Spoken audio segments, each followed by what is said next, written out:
Hello dear friends, so once again welcome back to my YouTube channel. प्यारे बच्चों, thank you so much guys for your continued love and support. बहुत आभारी हूं आप सभी का चैनल को सपोर्ट करने के लिए। बहुत सारे बच्चों की ये क्वेरी थी कि सर आज एयरफोर्स का एग्जाम था, फर्स्ट और सेकंड शिफ्ट में एग्जाम हुए।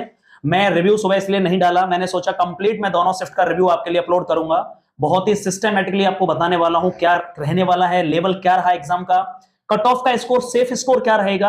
मैं बहुत ही ब्रीफली प्लस के बहुत ही प्रिसाइजली बातें करने वाला हूं। सबसे पहले तो आज जो बच्चों को दिक्कतें हुई, जो मेरे पास कॉल आए, यार आपकी आधार कार्ड में डीओबी आधार कार्ड में और आपकी बाहर जो फॉर्म भरा हुआ है उसमें मैच नहीं कर रही है, तो प्लीज गाइज आपको 10th की हाई स्कूल की मार्कशीट लेके जानी है, याद रखिएगा। ओरिजिनल मार्कशीट ले जाना, भले ही आपकी मैच कर रही है, नहीं तो आपको एग्जामिनेशन में एग्जाम नहीं देने दिया जाएगा। डॉक्यूमेंट्स जो आपका रोल नंबर है वो कलर्ड लेके चले जाना, निकलवा के उसको, साथ में 2 फोटो भी ले जाओ। ओरिजिनल जो आधार कार्ड है वो लेके जाना है। और यदि आधार कार्ड और आपके फॉर्म भरने में कुछ भी मिस्टेक हुआ है तो प्लीज गाइज 10th की मार्कशीट आपको लेके जानी है, ध्यान रखिएगा। इंपॉर्टेंट बात है, बहुत सारे बच्चे इसमें बाहर कर दिए गए, उनको एग्जाम नहीं देने दिया गया है। सेकंड जो बात इंपॉर्टेंट करने वाला हूं कि सर लेवल क्या रहा, तो मैं पहले बता देता हूं। यहां पे सबसे पहला यहां लेवल फर्स्ट और सेकंड शिफ्ट का मैं कंबाइंड बताऊं तो बहुत ज्यादा टफ पेपर नहीं आया प्यारे बच्चे। वो जो बच्चे एक्सपेक्टेड कर रहे थे कि सर पेपर टफ तो नहीं आया, बिल्कुल easy to moderate level paper रहा। मैं ये एवरेज आपको बता रहा हूं, ऐसा नहीं हो सकता कि एक बच्चे का टफ हो गया फिर मैं बोलूं। मैंने एवरेज एनालिसिस किया दोनों शिफ्टों को मिला के, आज का टोटल जो डे था इजी टू मॉडरेट लेवल। हाँ, इसमें कुछ सेक्शन टफ आए, जैसे मैंने इंग्लिश में बात करी तो पैसेज बहुत टफ आया कहीं किसी किसी में। यदि मैं बात करूं फर्स्ट शिफ्ट में तो मैथ वहां पर बहुत ज्यादा कैलकुलेटिव था। फिजिक्स में न्यूमेरिकल बहुत टफ है, लेकिन बाकी थ्योरेटिकल जो पोर्शन था फिजिक्स का, जो कंसेप्चुअल था थ्योरेटिकल पोर्शन, वो ठीक रहा। ज्यादा क्वेश्चन फिजिक्स में न्यूमेरिकल से नहीं रहे, तो हम सिस्टमेटिकली आपको बताने वाले हैं। पहले मैं आपको ये क्लियर कर दूं थोड़ा सा, सर आपको ये बताने वाले हैं कि कहां से जीएस में कहां से कौन सा स्कोर आपको करना है, करंट के क्वेश्चन कौन कौन से आ रहे हैं, किस पोर्शन से आपको करने हैं। 3 से 4 क्वेश्चन करंट के ओवरऑल आपको करने ही हैं। करंट बहुत ही पिछले 2 से 3 महीने की करंट केवल आ रही है, याद रखिएगा। मैं आपको मोटा मोटा बता रहा हूं, सर आपको भी बता रहे हैं टॉपिक वाइज। और यहां जो जैसे प्रोबेबिलिटी एग्जाम हो गया, ट्रिगोनोमेट्री हो गया, ट्रिगोनोमेट्री से क्वेश्चन आ रहे हैं और ट्रिगोनोमेट्री से मॉडरेट लेवल रहा है, लेकिन क्वेश्चन ज्यादा आ रहे हैं। फिजिक्स में जैसे ग्रेविटी हो गया, इलेक्ट्रोस्टैटिक्स हो गया, इस तरह के क्वेश्चन, ठीक है। जीएस वगैरह जो आ रही है, जो हिस्ट्री से कुतुब मीनार हो गया, चार मीनार हो गया। रीजनिंग यार मैं बात करूं रागा की ब्लड रिलेशन हो गया, वेन डायग्राम हो गया, इस तरह के सारे आपको करने हैं। कोडिंग डिकोडिंग से क्वेश्चन भी आए हुए हैं।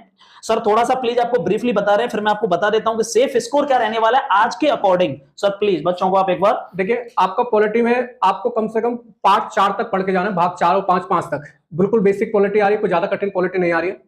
करंट अफेयर्स में आपको जो करंट में अपॉइंटमेंट हुई है उनको पढ़ना है।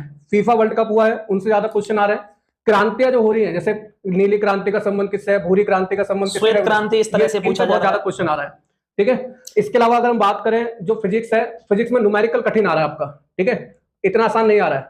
इसके अलावा देखो लाइट करंट, इन सब से क्वेश्चन आ रहा है आपका, ज्यादा पेपर कठिन नहीं है। जो मेंसुरेशन है, अगर आप सिर्फ फॉर्मूले पढ़ के चले जाओगे आपकी मेंसुरेशन निपट जाएगी। मेंसुरेशन फॉर्मूले बेस्ड क्वेश्चन आ रहे हैं, आपको बहुत डीपली पढ़ने की बिल्कुल भी जरूरत नहीं है। मेंसुरेशन जो एडवांस बहुत आसान पेपर है, कठिन नहीं है। बस अपना शांति से पेपर बनाइए, कोई बिल्कुल कठिन नहीं आएगा। कोई इलेक्ट्रोस्टैटिक्स में लाइट हो गया, टेम्परेचर हो गया, करंट हो गया। इंग्लिश बहुत बड़ा इश्यू आ रहा है बच्चों का, मैं आपको बता दूं। एक सिनोनिम्स आया हुआ है, एक एंटोनिम्स, एक वन वर्ड सब्स्टिट्यूशन, एक आइडम्स फ्रेज है। ऐसे टॉपिक सर जो कंफर्म आ रहे हैं, जिनसे क्वेश्चन है, दोनों शिफ्ट में आए हुए हैं। एक्टिव एंड पैसिव वॉइस को छोड़ना नहीं है, 100% क्वेश्चन आ रहा है। डायरेक्ट इनडायरेक्ट को आ रहा है। वन वर्ड में क्या पूछा गया, जैसे जिसको हराया नहीं जा सकता, that can not be defeated, उसे बोलते हैं इनविंसिबल। जिस पर ट्रस्ट न किया जा सके, that is not I mean believable, उसे अनरिलायबल बोलते हैं। इस तरह से आ रहा हुआ है। लेकिन यहाँ पैसेज, सेकंड शिफ्ट का पैसेज टफ आया। सेकंड शिफ्ट में जो पेपर था उसका पैसेज काफी टफ आया है। फर्स्ट शिफ्ट का जो पैसेज था वो स्टोरी बेस्ड था प्यारे बच्चे। मेंसुरेशन फॉर्मूले बेस्ड जा रहा है। रीजनिंग आसान पोर्शन है। रागा का जो पोर्शन है मैं फिर बता रहा हूं, बिल्कुल मॉडरेट। जैसे आपको डायरेक्शन और डिस्टेंस पढ़ना है, ब्लड रिलेशन से आ रहा है, रैंकिंग से आ रहा है, कोडिंग डिकोडिंग से आ रहा है। कैलेंडर का 2 क्वेश्चन भी थे सेकंड शिफ्ट में। कैलेंडर के क्वेश्चन जो बच्चों ने मुझे बताए, मैसेज करके पर्सनली उन्होंने पूरा भेजा। करंट जो आ रही है, जीएस का पोर्शन जो रागा में 6 से 7 क्वेश्चन आते हैं वो बहुत इजी आ रहे हैं, वो भी आप गलत करके आ रहे हैं तो बड़ी बेवकूफी होगी।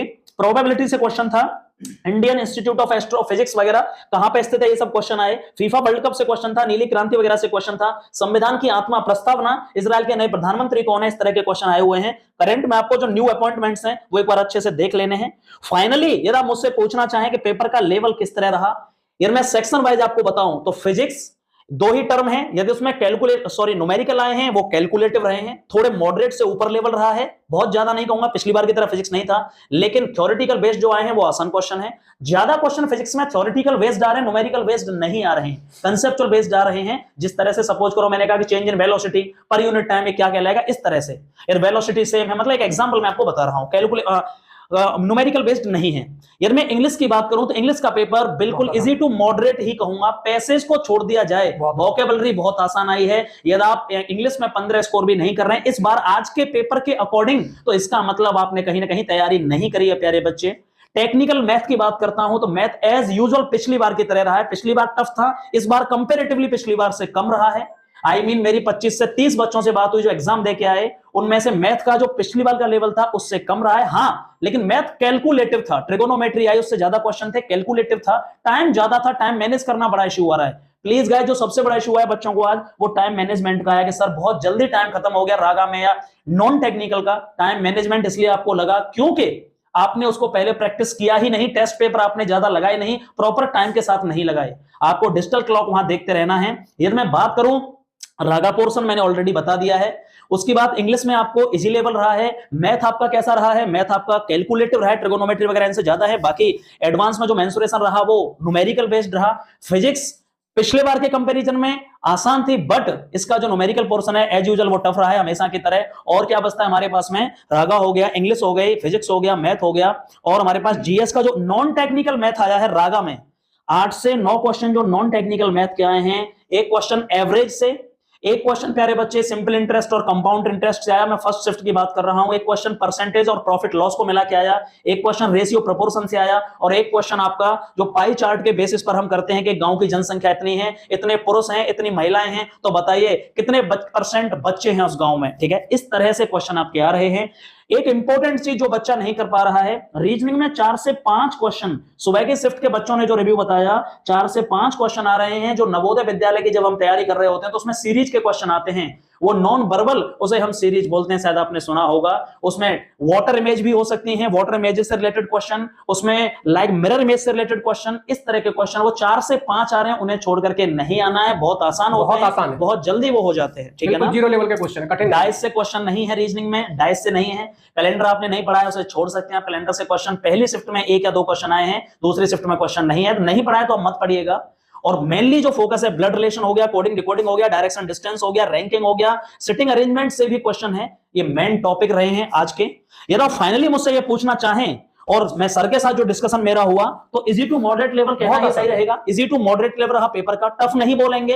यदि आज के अकॉर्डिंग मैं कट ऑफ डिसाइड करूं तो आज के अकॉर्डिंग जो कट ऑफ होगी वो एक्स ग्रुप की कट ऑफ प्यारे बच्चे 100% मैं आपको अपने एनालिसिस, जैसा मैं हमेशा से आपको सटीक बताता आया हूं, एक्स ग्रुप की जो कट ऑफ रहेगी, यदि आप आज 32, मैं रिटन एग्जाम की बताऊंगा, फाइनल नहीं, रिटन एग्जामिनेशन में यदि आपने 31 और 32 तक स्कोर है आपका कंफर्म हो जाएगा। मैं बिल्कुल 100% बोल रहा हूं। जिसने भी आज 31 32 स्कोर किया उसका रिटन एग्जामिनेशन 100% क्लियर है, एक्स ग्रुप। और जिसके 32.5 से लेके 33 तक भी हैं बाई ग्रुप में, वो बिल्कुल क्लियर है। बाई ग्रुप में 32.5 से 33, और मैं 32.5 भी ज्यादा कह रहा हूं, 31.5 से लेके 33 के बीच में उसका रिटन बाई में बिल्कुल क्लियर है।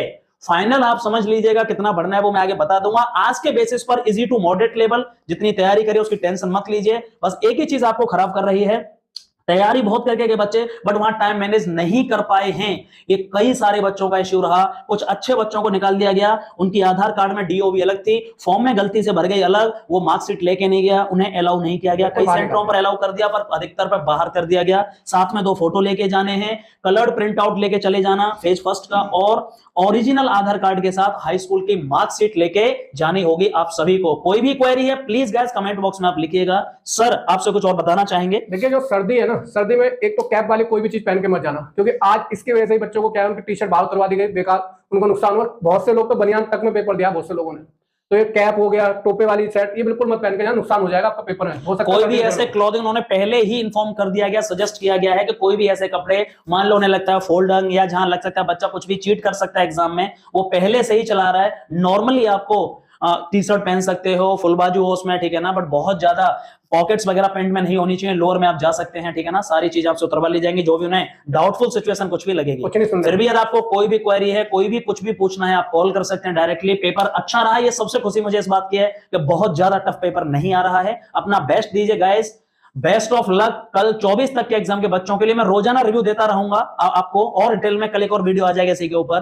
तब तक के लिए आप सभी अपना खैरियत रखिए, अपना टेक केयर रखिए, और थैंक यू सो मच। जय हिंद। जय हिंद, जय भारत।